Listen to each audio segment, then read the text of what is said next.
Good morning. Today we will start monetary policy of the central bank. Now first, what is monetary policy? What is monetary policy?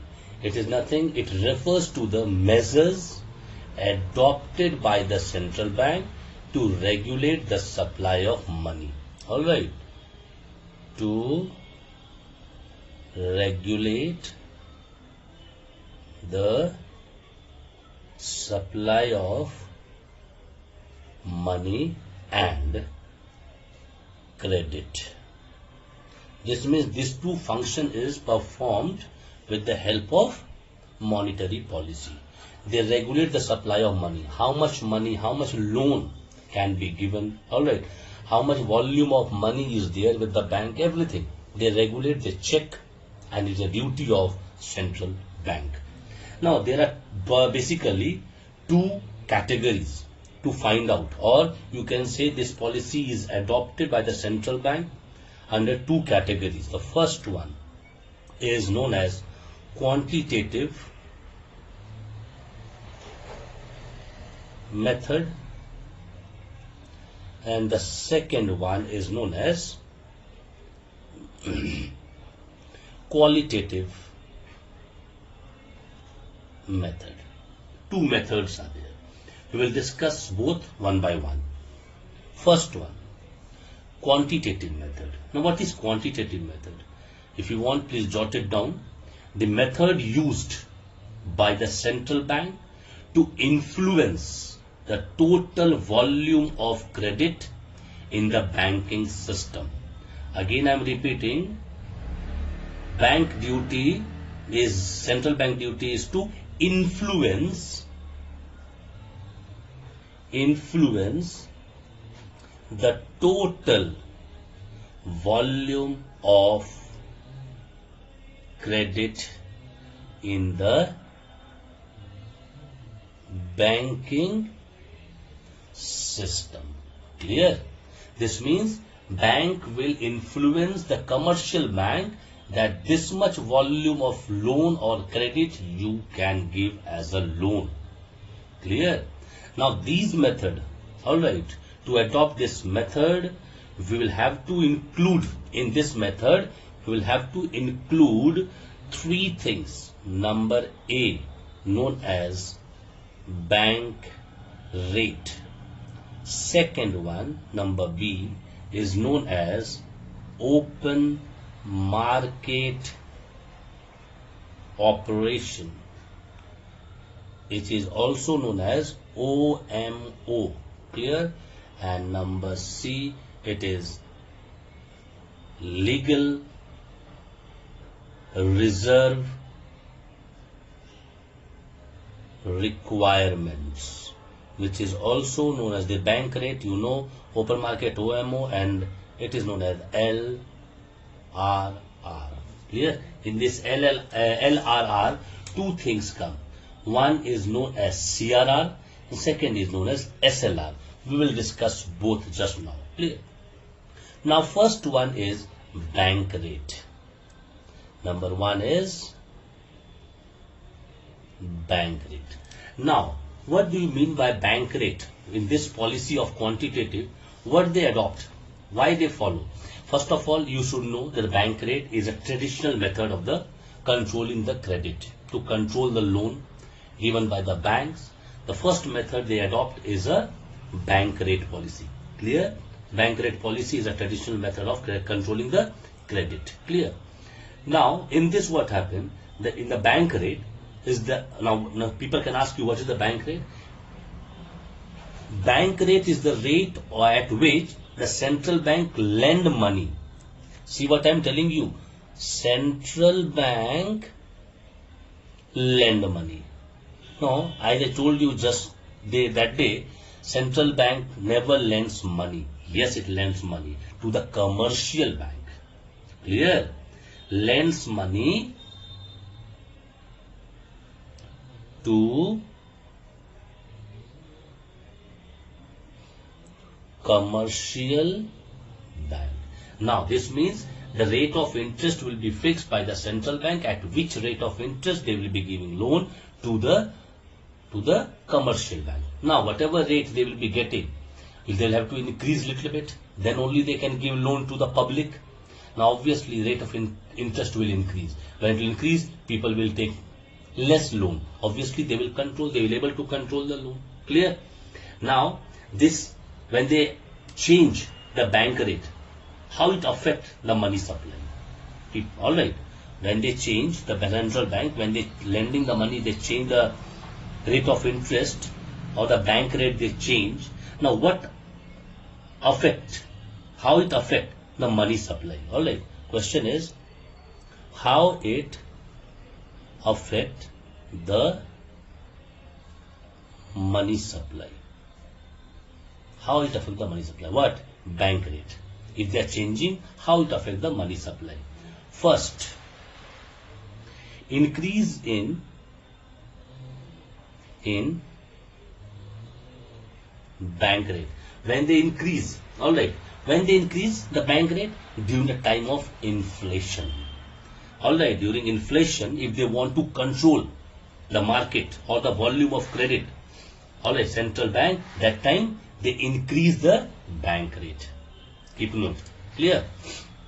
What happened during inflation? They increase the bank rate. Keep note. Clear? This is known as increase in bank rate. When they increase during inflation. Inflation, you know, when the commodity price increases in the market. Clear? Second point. Decrease in bank rate. When they decrease? During deflation. They decrease the bank rate. Remember that. When central bank increase the bank rate? During inflation. When they decrease? During deflation. Now, what the deflation means? In inflation, I told you. Alright, when the price increases of all the commodity. Here, when the prices falls of all the commodity is known as deflation. Clear? Next point is open market operation. OMO. Clear? OMO. Now, what do you mean by open market operation? Open market operation refers to the buying and selling of government securities. Government securities. Now, any government security they can sell or they can purchase. Remember, buying and selling any, like NSC, alright, which is there in the market, known as National Savings Certificate, or you can get Kisan Vikas Patra, or any sort of paper, which is a government recognized paper, alright, that is known as FD or recurring or any sort of paper you are taking. Clear? That is known as open market operation takes place by the central bank, from the public or from the bank also. From the different bank also they can purchase. Suppose central bank has taken out and Punjab National Bank wants to purchase. They can also purchase. We people can also go and we can purchase. Now, when it takes place, when sale of security, because buying and selling, this means purchasing and selling. When sale of security takes place, sale of securities, when it takes place, it takes place during inflation. It takes place during inflation. Why? Because the central bank starts selling that time the government securities in the market. Clear? Now why? Because as a result, the cash resources of the commercial bank are reduced and they will not able to, because you think of it, during inflation they sell. When they sell, who will be the purchaser? We people and the bank. Suppose bank purchased, the bank will have to give money to the central bank. Now, when they are giving money, the commercial bank is giving money to the central bank. This means they don't have money now with them to give loan. To stop this loan, they take out the security when the inflation takes place in the market. Now understood? We people, when we purchase the security, we paid the money. Now we don't have money. When we don't have money, we will not able to purchase anything in the market in the inflation time. So because of during inflation, they take out the sale of the securities. Second is the purchase of securities. When it takes place, this takes place during deflation. During deflation. Now, during deflation, what happens? Now, as the central bank started purchasing the security from the open market, what happens? The reserves which are there, they will give the money to us. When they give money to us, we have the power of money to purchase anything. We can purchase. Even the bank, when they sold to the central bank will pay money to the commercial bank. And when commercial bank got the money, what they will do with the money? They can lend. So this means during deflation, they can lend money because they get too much money that time from by selling the securities. This is known as purchase of securities. Now the third one is LRR. Now what do you mean by LRR? Alright. Now LRR is basically a reserve which either central bank will keep the reserve or commercial bank will keep the reserve. That is known as LRR. Clear? Why they keep LRR? To maintain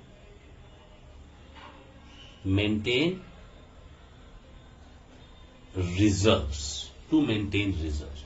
So two type of reserves are there. First is CRR, known as cash reserve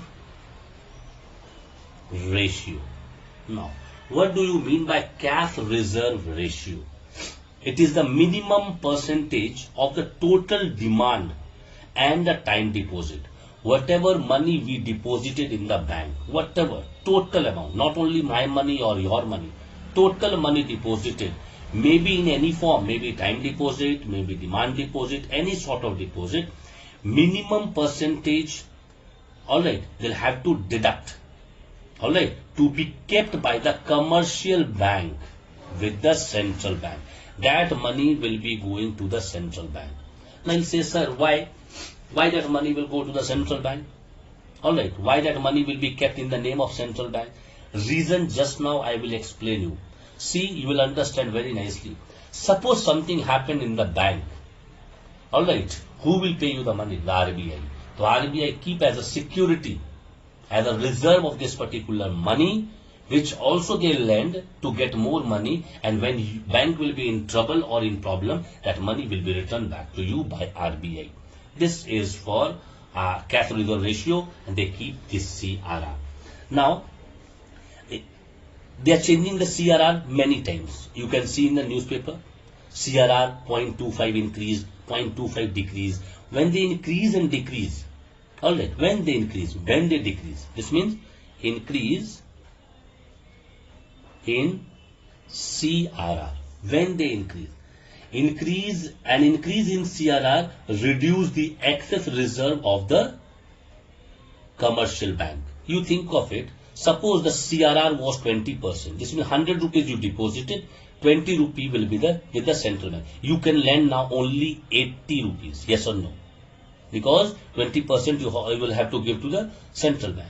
And when they increase only because to keep more reserve with them and to lend less money in the market. Clear? Now second is decrease in CRR. Now again, decrease in CRR means, suppose rate was 20%. So they were giving you to lend 80 rupees. Suppose they decreased to 10%. Now you can lend money in the market 90 rupees because 100 rupees was the total demand deposit.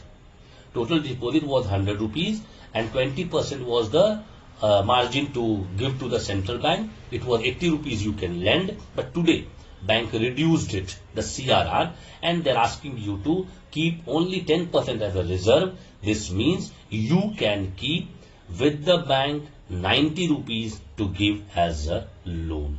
Clear? This is how it affects the CRR effect. Clear? Now second one, this was the first one. Second one is SLR. SLR means statutory liquidity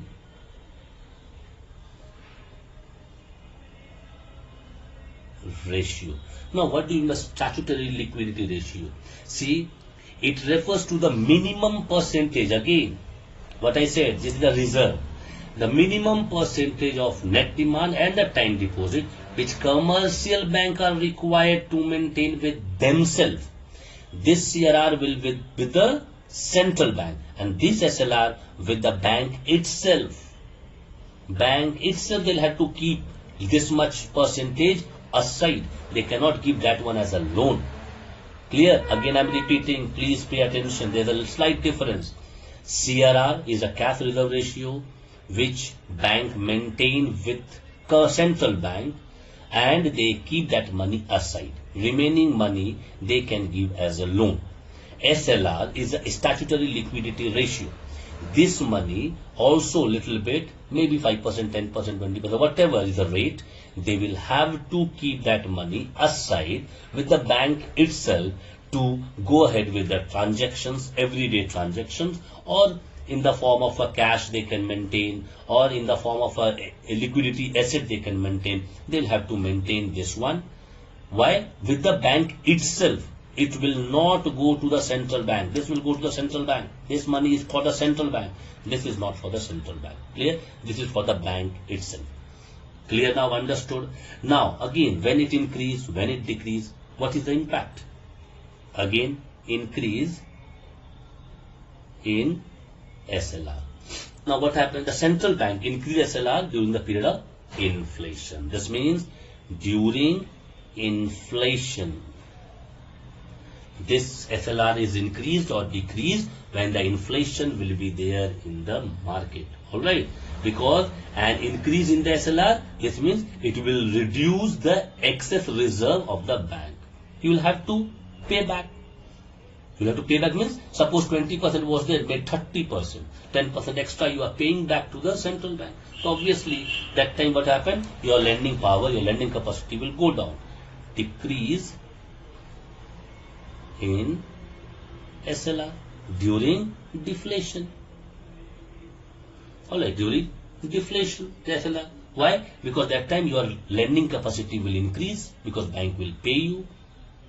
Clear? You will have to keep more reserve with you.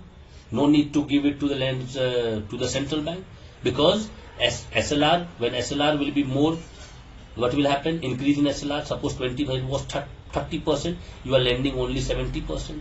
Suppose decrease in SLR, you are keeping 20, now you are keeping 10, you can lend 90 rupees. So obviously during deflation you can have the more power to lend money. Now second is the qualitative method. We will discuss the qualitative method. It's a very important one. Clear?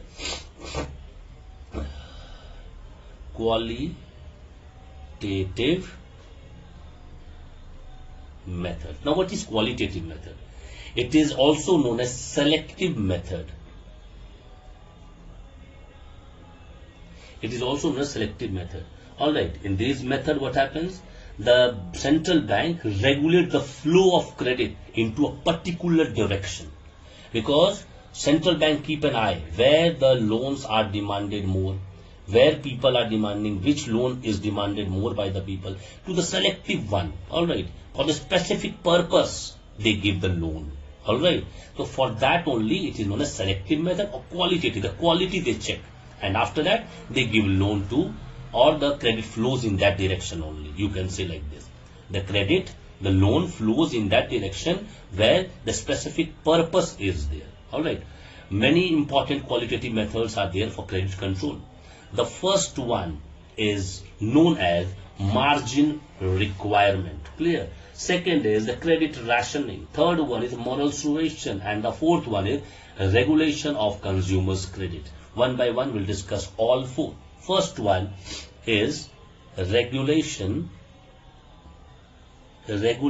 of consumers' credit. Now what do you mean by regulation of consumers' credit? Under this method, the credit is given to the durable consumer good.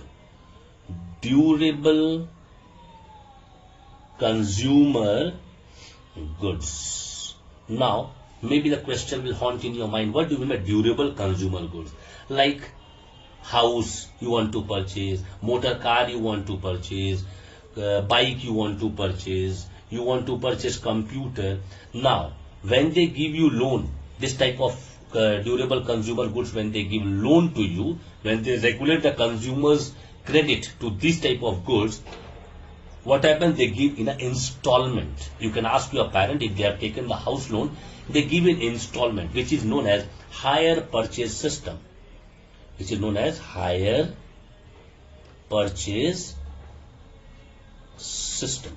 What your hire purchase system is, as you are purchasing, your ground level is ready, 10% will be given to you. First floor is ready, 20% will be. Like this they give loan, and installment basis they give loan to regulate, only to control the credit to the public. Second one is margin requirement. Margin requirement, very important. Now, what do you mean by margin requirement? Alright, it is the difference between the amount of loan which is granted to give you by the bank and the security they asked you to give. Suppose they asked you, you give some paper as a mortgage, you have given, suppose gold loan, now people are getting gold loan. Suppose you have given gold of 100 rupees. Example, I'm giving 100 rupees gold you have given. Bank will give you loan only maybe rupees 70 or rupees 80. And say, sir, why 10 rupees, 20 rupees they will give less? They will give you less because if any problem comes while paying time, the bank will have to manage with that particular amount. Clear?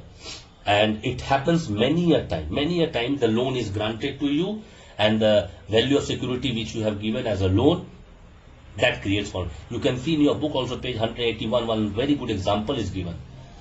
It is given, suppose for a given house, the central bank allows 70% of the value of the house to be given as a loan.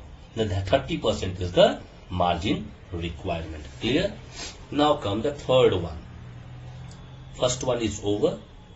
Now come the second one over. Third one is credit rationing. Credit rationing. Now, what is credit rationing? Now, its main aim is to maximize, or you can see the ceiling. You can say the bank put the ceiling on the amount of loan or advances which you are giving. The ceiling will be there. Government will seal it. Okay, this is how much you can pay. Central bank fix the maximum amount of the loan and advances which a commercial bank can give. First, and second, the central bank may fix the maximum ratio of loan and the advances to the commercial bank to its total loan. This much means amount they will fix, that this much amount you can give as a loan, not more than that. This is known as credit rationing. This means ceiling will be there by the central bank for the commercial bank. And the last one is moral suasion. Now, what do you mean by moral suasion? Moral suasion is nothing. Sometimes bank frequently asks, central bank frequently asks, maybe by giving in writing or by the letters or by any mean or by any directives they are giving, any discussion they have given, bank will have to follow. Central bank, given by central bank, all the commercial bank will have to follow immediately. They cannot deny, because that is one sort of advice given to the commercial bank and by the RBI, the central bank, and they will have to follow. This is known as moral suasion. Clear? And to adopt this policy of persuasion and moral influence, the commercial bank will have to take as an order. This is an order of RBI, and they will have to follow. In next class, we'll start new chapter.